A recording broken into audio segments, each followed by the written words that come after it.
Welcome to Donmar TV News Channel, mga nagbabagang balita sa buwan ng Setyembre. Is your attitude towards the U.S., does it have something to do with the mirroring case? Has the U.S. ever asked or apologized to you through those years? I'll answer you the second question. Sir. It has not really appeased me at all.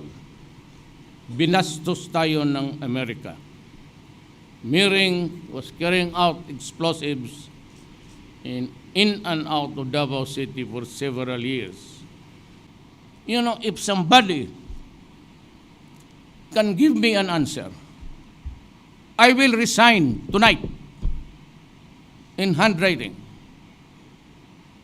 Tell me what was wrong when the United States declared war against Iraq on a pretext of weapons of mass destruction. They entered Iraq, they killed Saddam, destroyed the country, killed so many people, only to find out that there was no weapons of mass destruction. Tell me if it is right, because I will resign. Any man here in this room would stand up before me and say, it was moral, it was right to kill a leader of a nation, wipe out his people, and have the gall to criticize me about human rights violation. They undermined Libya. Libya is a failed state. They are eating Saddam slowly. Were it not for the fact that China and Russia are supporting Syria. Why? Why? Because if Assad is out, they would have destroyed the entire Middle East. Why? Maybe oil. Why? Stupidity. Another reason. Idiotic behavior. Yan ang problema dyan. Kaya ako galit kay Mary because binastos nila ako. Nung tinanong ninyo ako kinaumagan, you were the one who asked the question, isa ka pa. Sabi niya, si Mary na wala. So I called Lasa, who is now the mayor of Hagonoy. Colonel Lasa, he was the chief of police at the time. Sabi niya, Mayor, hindi ko alam. So I called General Peña, who was the RD here. Sabi ko, said, ano nangyari? Sabi niya, Mayor, hindi ko talaga alam. So, what do you call that? Is that respect? Mutual respect and papahigin mo muna ako, uminit na inom na ako ng tubig. Ikaw kasi marunong ka talaga mapainit na makatulog ngayong gabi. Ikaw na. Tapos sabihin ninyo ang Amerika lives by the values of what? Whose value is it? Your value? Our values? Because if there is one thing that they really want to, if there is one thing that the Americans have failed miserably, it is in the province of the human dignity. Dali kayong basta kung just like Obama, during the Laos meeting, I was here. I answered a particular question, ano gawin mo pagka in-erase nila yung extrajudicial? Anong sinagot ko sa inyo? Huwag ninyo akong bastusin kasi pag bababuhin ko talaga kayo doon. Did I mention Obama? But when I said the following day, because it was fed to him, those were hurting words with the president. Hindi ko nga siya pinansin And he didn't even bother to say, No, I was wrong, Duterte. I thought you were because my idiotic group also told me that you said this and that. I never mentioned his name. And so what I did was, during the roundtable engagement, sinlabas ko yung picture ng massacre. And somebody, mga bright itong Pilipino, and even in that anchor something, there was this group of Filipinos. You know, it's 1 century ago. Those are not my words. Before the election, I tried to reach everybody. Norm Iswari, the communist, I went to Murad, there, ng panan doon sa kampo nila. I talked with Jafar, and we talked again here. But I said I was not satisfied. I tried to reach out to the Abu Sayyaf and to the radical groups. And to, bantay ka dyan yung mga scholars. They do not carry arms, but they preach fundamentalism. And he told me, Mayor Duterte, we can talk to you, but we will not negotiate peace with you. Why? Because the Americans are still there in your country.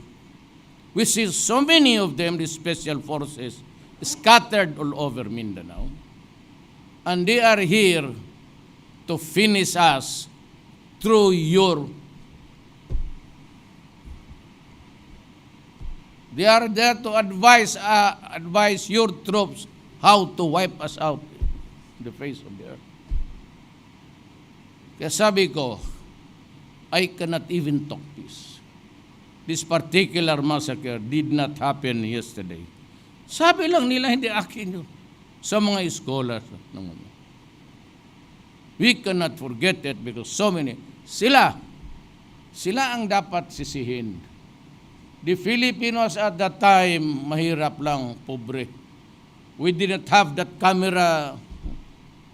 They all got those pictures of killings, massacre, piled bodies, with the soldier putting his foot on the breast of a woman. Ginawa nila, even as a postcard, at kinuha niya nila na yung mga bright na kinuha yan doon sa archives nila, hindi sa atin. So, gano'n. Tapos tayo dyan. Yan. The last question. May idagdag pa ako. Kaya ako, pati pa itong iyo di puta, isa ring ugok, some lawyers of iyo, nulat-tulatan ako that I could be, ang masakit dyan, ganito, putang ina nila. When they criticize me, and all of those guys who appeared before the international networks, they would say this, Mayor Duterte, you must account for those who were killed, blah, blah, blah, blah, blah. Remember that if you do that, we will cut the assistance and the aid money. Putang ina kayo. Ganon kaliit ang tingin ninyo sa amin. Pumunta ka dito, ipakain ko yung dollar mo. Sila, bastos yun eh. Kaya if I react in the manner of a Filipino na galit sa kanila. Kaya ako nag-iinsulto ng tao. What is there to defend my integrity and the integrity of the people of the Philippines? Ganon ninyo, paano ang mga Pilipino sa labas? Nandiyan na nga, nagpakahirap na, tapos that we will cut the assistance.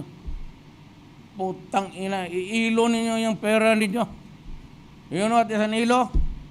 That's a piece of paper. When you run out of toilet paper, you wipe out your ass. God damn it. Bullshit kayo.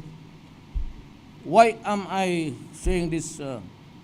It sounds the height of vulgarity. You started it.